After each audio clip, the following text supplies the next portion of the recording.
بسم اللہ الرحمن الرحیم۔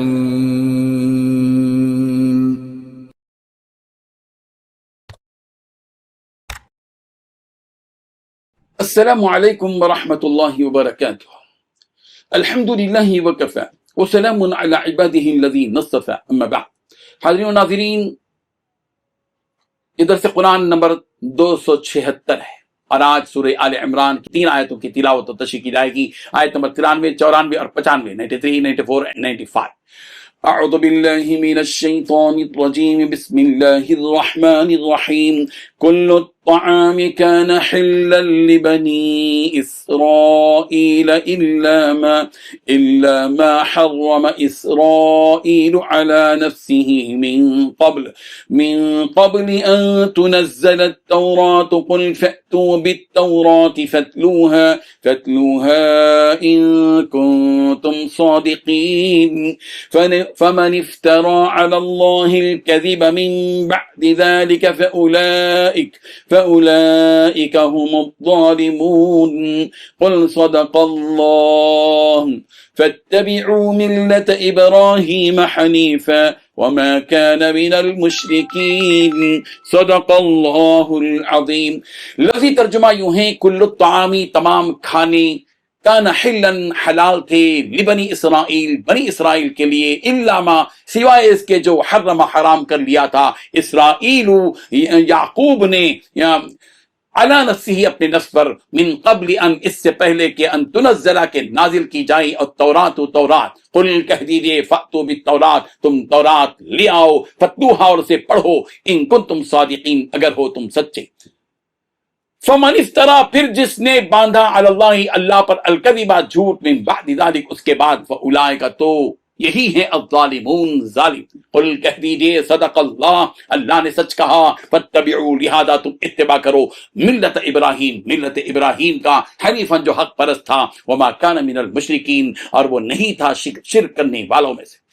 ترجمہ یوں ہے، تورات کے نازل ہونے کے سے پہلے کھانے کی تمام چیزیں جو مسلمانوں کے لیے حلال ہیں، بنی اسرائیل کے بھی حلال تھی، سوائے اس چیز کے جو اسرائیل یعنی یعقوب علیہ السلام نے اپنے اوپر حرام کر لی تھی۔ اے پیغمبر، یہودیوں سے کہہ دیجئے کہ اگر تم سچے ہو تو تورات لے کر آؤ، اس کی تلاوت کرو۔ پھر ان باتوں کے واضح ہونے کے بعد بھی جو لوگ اللہ پر جھوٹا بہتان باندھ دیں تو ایسے لوگ بڑے ظالم ہیں۔ آپ کہیے کہ اللہ نے سچ کہا ہے، لہذا تم ابراہیم کے دین کا اتباع کرو، جو پوری طرح سیدھے راستے پر تھے، اور ان لوگوں میں سے نہیں تھے جو اللہ کی خدائی میں کسی کو شریک مانتے ہیں۔ ان 3 آیات میں 7 باتیں بتلائی گئی ہیں۔ پہلی بات، تورات کے نازل ہونے سے پہلے کھانے کی تمام چیزیں بنی اسرائیل کے لیے بھی حلال تھی۔ دوسری بات، سوائے اس چیز کے جو بنی اسرائیل نے اپنے اوپر حلال کر لیا تھا۔ تیسری بات، کہہ دو کہ اگر تم سچے ہو تو تورات لے کر آؤ اور اس کی تلاوت کرو۔ چوتھی بات، پھر ان باتوں کے واضح ہونے کے بعد بھی جو لوگ اللہ پر جھوٹا بہتان باندھیں تو ایسے لوگ بڑے ظالم ہیں۔ پانچویں بات، آپ کہہ دیجیے کہ اللہ تعالیٰ نے سچ کہا ہے۔ چھٹی بات، لہذا تم ابراہیم کے دین کی اتباع کرو جو پوری طرح سیدھے راستے پر تھے۔ ساتھی بات، ان لوگوں میں سے نہیں تھے جو اللہ کی خدائی میں کسی کو شریک مانتے ہیں۔ بزرگان محترم، یہودیوں نے رسول رحمت صلی اللہ علیہ وسلم سے بطور اعتراض یہ بات کہی کہ آپ اونٹ کا گوشت کھاتے ہیں اور اس کا دودھ پیتے ہیں، حالانکہ یہ دونوں چیزیں حضرت ابراہیم علیہ السلام پر حرام تھی۔ رسول رحمت صلی اللہ علیہ وسلم نے جواب دیا کہ ہرگز نہیں، اونٹ کا گوشت اور اونٹ کا دودھ دونوں حضرت ابراہیم علیہ السلام پر حلال تھی۔ یہودیوں نے کہا کہ جتنی چیزوں کو ہم حرام سمجھتے ہیں یہ ساری چیزیں حضرت نوح، حضرت ابراہیم کے زمانے ہی سے حرام چلی آتی ہیں، یہاں تک کہ ہمارے زمانے میں بھی حرام تھی۔ اس بحث پر قرآن مجید کی یہ آیت یہودیوں کے اس جھوٹے دعوے کے جواب میں نازل ہوئی، اور صاف طور پر کہہ دیا گیا کہ کل الطعام کان حلا لبنی اسرائیل الا ما حرم اسرائیل علی نفسہ من قبل ان تنزل التوراۃ، تورات کے نازل ہونے سے پہلے کھانے کی تمام چیزیں جو مسلمانوں کے لیے حلال ہیں بنی اسرائیل کے لیے بھی حلال تھی، سوائے اس چیز کے جو حضرت یعقوب علیہ السلام نے اپنے اوپر حرام کر لی تھی۔ اس میں یہ بات واضح کر دی گئی کہ کھانے کی ساری چیزیں بنی اسرائیل کے لیے حلال تھی۔ ہاں، البتہ ہوا یہ تھا کہ حضرت یعقوب علیہ السلام نے اونٹ کا گوشت اپنے اوپر حرام کر لیا تھا، جس کی وجہ سے حضرت ابن عباس رضی اللہ عنہما نے یہ بات بتائی کہ حضرت یعقوب علیہ السلام کو عرق النسانہ میں بیماری تھی، اور انہوں نے یہ نظر مانی تھی کہ اگر مجھے اس بیماری سے شفا ہو گئی تو میں اپنے کھانے کی سب سے پسندیدہ چیز چھوڑ دوں گا۔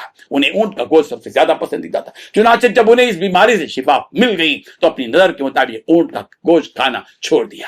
اب رہی یہ بات کہ بعد میں چل کر بنی اسرائیل پر اونٹ کا گوشت حرام کر دیا گیا یا نہیں، ہو سکتا ہے کہ بعد میں بنی اسرائیل پر حرام کر دیا گیا ہو، جس کی تائید سورہ نساء کی آیت نمبر 160 سے ہوتی ہے، فَبِظُلْمٍ مِّنَ الَّذِينَ هَادُوا حَرَّمْنَا عَلَيْهِمْ طَيِّبَاتٍ أُحِلَّتْ لَهُمْ وَبِصَدِّهِمْ عَن سَبِيلِ اللَّهِ كَثِيرًا، یہودیوں کی سنگین زیادتی کی وجہ سے ہم نے ان پر وہ پاکیزہ چیزیں حرام کر دی جو پہلے ان کے لیے حلال کی گئی تھی، اور اس لیے بھی کہ وہ بکثرت لوگوں کو اللہ کے راستے سے روکتے تھے۔